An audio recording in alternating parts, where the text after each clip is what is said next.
Express, 22nd of February 2024, sources claim that the Maldives will reunite with India despite the pro-China presidency.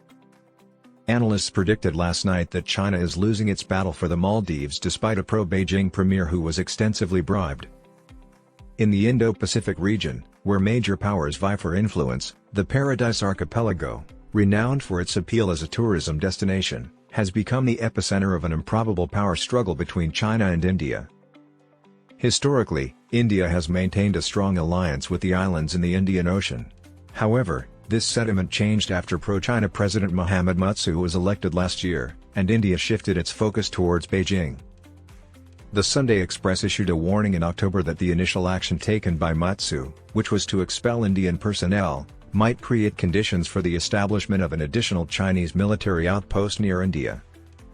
Satellite imagery in 2020 revealed indications of extensive construction activities taking place on the island of Fidhu-Fanolu. 4 years prior, pro-China President Abdullah Yameen had leased it to China for $4 million until 2026. Notably, the island's area has been augmented from 38,000 square meters to 100,000 square meters, mirroring China's conduct in the Spratly Islands in the South China Sea. However, the imminent peril has been averted as Muizzu has consented to the reinstallation of the Indian troops that were expelled by May. Although Muizzu secured 54% of the popular vote on the India Out platform, he remains a minority leader whose success is contingent on inter-party cooperation. After an initial period of joy, the minority leader in the Maldives has encountered explicit pressures emanating from various political factions. A dispute is escalating with former president and former ally Abdullah Yameen over allegations that Muizzu marginalized Yameen in his bid for power. Ali Azim, the chairman of the parliamentary minority, has initiated a vote of no confidence amid a dispute over disparaging remarks made about Indian Prime Minister Narendra Modi. Finally, after a month of escalating political tension, a parliamentary confrontation occurred. As Progressive Party of Maldives, PPM, and People's National Congress, PNC, members of the government disrupted ratification proceedings for Muizzu's cabinet, anarchy ensued.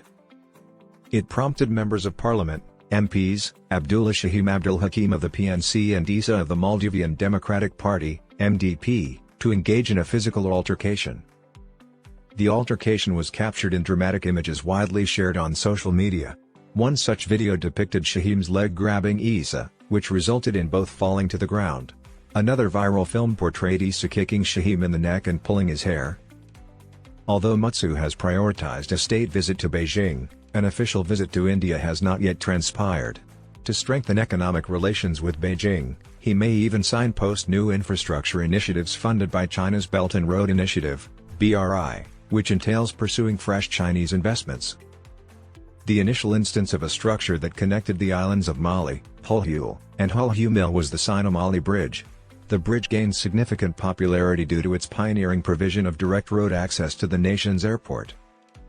As a result of this and other expenditures, the 520,000 inhabitants of the Maldives are over £3 billion indebted to China and must make punitive interest payments.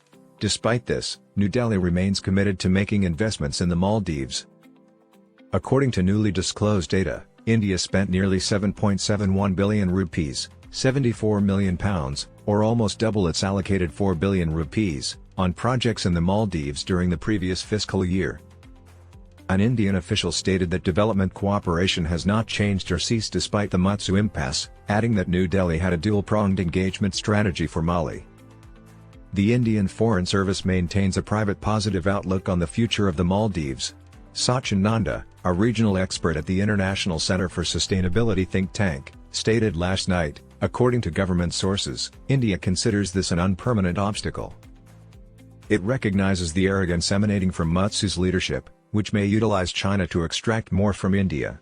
However, it is cognizant that fundamental ties between the two nations are strong and will require considerable time to deteriorate. Thus, New Delhi will continue to invest.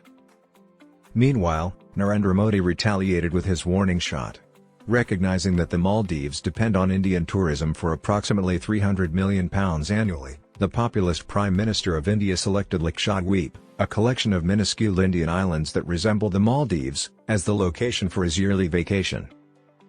Sachin Nanda stated that this has essentially precipitated an Indian embargo of the Maldives. It acted as a reminder that India's economic tap can be turned off as easily as it can be turned on.